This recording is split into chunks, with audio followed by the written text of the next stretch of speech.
সারা দেশে সীমিত পরিসরে পালিত হলো জন্মাষ্টমী। এতে অশুভ শক্তি দূর করার পাশাপাশি বন্যার্তদের সহযোগিতায় নানা আয়োজন ছিল। বিকেলে রাজধানীতে হয় জন্মাষ্টমীর আনন্দ মিছিল।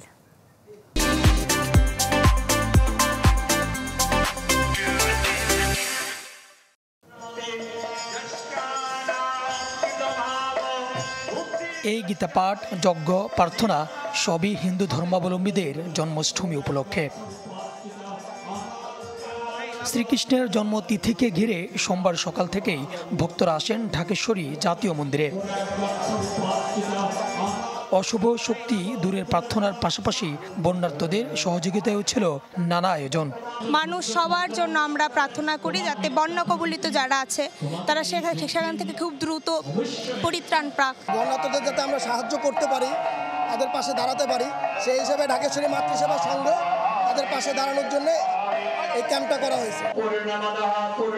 সৃষ্টিগুলোর মধ্যে বিদ্যমান সকল বৈষম্য দূর করাই এবারের জন্মাষ্টমীর প্রতিপাদ্য। আয়োজকরা বলেন, বৈষম্যের বাংলাদেশ চান না তারা। আমরা বাংলাদেশকে সাম্প্রদায়িক বৈষম্যহীনভাবে দেখতে চাই।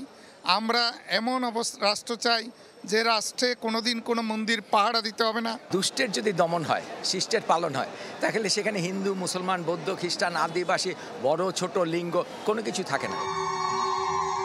বিকেলে পলাশীর মোড় থেকে বের করা হয় জন্মাষ্টমীর মিছিল। ধর্মীয় নানা স্লোগানে আনন্দ প্রকাশ করেন তারা।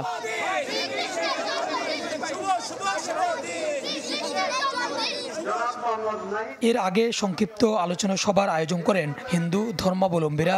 উপস্থিত হয়ে অন্তর্বর্তীকালীন সরকারের দুই উপদেষ্টা বলেন, বিভেদহীন বাংলাদেশ গড়তেই চলছে কাজ। জনগণের একতা, সেই একতার শক্তিকে কিন্তু সামনে নিয়ে যেতে হবে।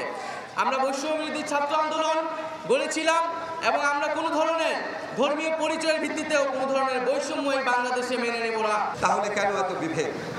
এই বিভেদটা হয়, আমারও তো কিছুটা বয়স হয়েছে, এই বিভেদটা হয় মূলত কিছু ধর্ম ব্যবসায়ী এবং ধর্ম নিয়ে রাজনীতি করা মানুষের কারণে। পরে জন্মাষ্টমীর আনন্দ মিছিল জগন্নাথ হল, গুলিস্তান হয়ে শেষ হয় বাহাদুর শাহ পার্কে গিয়ে। সুলতান মাহমুদ আরিফ, চ্যানেল 24, ঢাকা।